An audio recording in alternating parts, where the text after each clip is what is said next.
साथियों नमस्कार। आज का विषय है स्ट्रेस मैनेजमेंट। आसपास के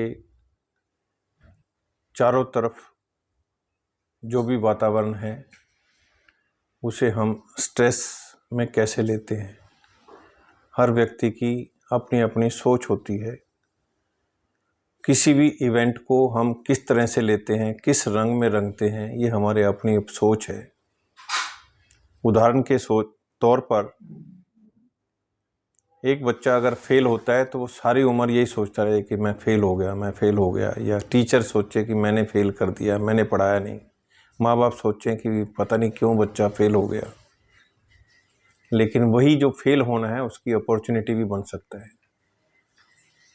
कई बार ऐसा देखा गया है कि जो बच्चे फेल होते हैं वो खुद डिप्रेशन में या स्ट्रेस में नहीं होते, लेकिन उनके आसपास के लोग उसको स्ट्रेस मुक्त करने की बजाय और स्ट्रेस में डाल देते हैं। कैसे होगा, क्यों होगा, फेल क्यों हो गया, तूने अगर मेरा कहा माना होता तो ये हो जाता, सोसाइटी क्या कहेगी।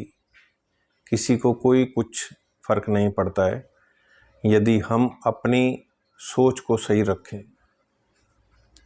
एक बार की बात है कि एक बच्चा फेल हो गया और वो नाचता कूदता हुआ और खुश होता हुआ आया। जहाँ भी जाते सब ने सोचा कि बहुत अच्छे नंबर लिए होंगे। जो भी उससे पूछता वही ये कहता कि क्या बात, फर्स्ट डिवीज़न आई है? कहता नहीं जी मैं फ़ेल हो गया। कहता फेल होने पे भी इतना हंस रहे हो आप, खुश हो रहे हो? कहता मैं इसलिए हंस रहा हूँ कि मेरे को फेल होने से बहुत सारे फ़ायदे होने वाले हैं। तो बड़ी उत्सुकता से लोगों ने पूछा कि क्या क्या फ़ायदे होंगे आपको? कहता सबसे पहली बात तो मुझे किताबें नहीं लेनी पड़ेंगी नई क्लास की। दूसरा, मैं क्लास का मॉनिटर बन जाऊँगा। तीसरा, कोई मेरे से कोई मिठाई नहीं मांगेगा। चौथा, मुझे सभी टीचर जानने लग जाएंगे और बाकी के बच्चे सीनियर होने के नाते, मॉनिटर होने के नाते मुझे ज़्यादा मान सम्मान देंगे।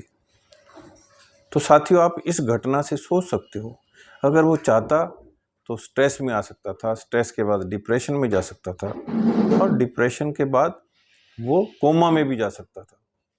लेकिन उसने अपनी सोच को इस तरह से बनाया कि आज वो सक्सेसफुल बिजनेसमैन है, जबकि उसके साथ फर्स्ट डिवीज़न लेने वाले बच्चे आज भी रोजगार की तलाश में हैं। हमारे कहने का तात्पर्य यह है कि घटना सेम होती है, लेकिन हम उस घटना को कैसे लेते हैं ये हमारे अपने ऊपर निर्भर करता है। किसी और के स्ट्रेसफुल सलाह को या स्ट्रेसफुल वातावरण को अपने ऊपर हावी ना होने दें। यदि स्ट्रेसफुल वातावरण या स्ट्रेसफुल एडवाइस आपको कोई बार बार दे रहा है तो इसका मतलब वो आपका शुभ चिंतक नहीं हो सकता।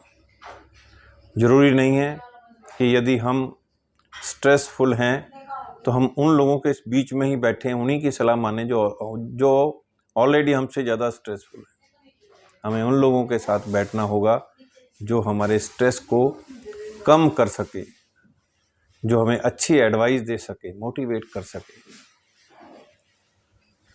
मैं आप सभी दर्शकों से आग्रह करना चाहता हूं कि ऐसे जब भी आप आसपास इस प्रकार के लोग देखें, इस प्रकार के वातावरण को महसूस करें, तो अपने नज़दीकी किसी भी काउंसलर से ज़रूर मिलें। इसके लिए हम भी आपकी सेवा करने के लिए तैयार हैं। मैं ऑलरेडी यहाँ कुछ हॉस्पिटल्स में, भिवाड़ी में काउंसलिंग के लिए पैनल पे हूँ, तो ऑनलाइन भी मैं काउंसलिंग करता हूँ। तो आप हमसे संपर्क कर सकते हैं। Doctor CP Bhardwaj, motivational speaker and counsellor, founder Lakshya skills and management development. आप चाहें तो हमारी YouTube चैनल को भी विजिट कर सकते हैं, लाइक कर सकते हैं, सब्सक्राइब कर सकते हैं। धन्यवाद, शुक्रिया।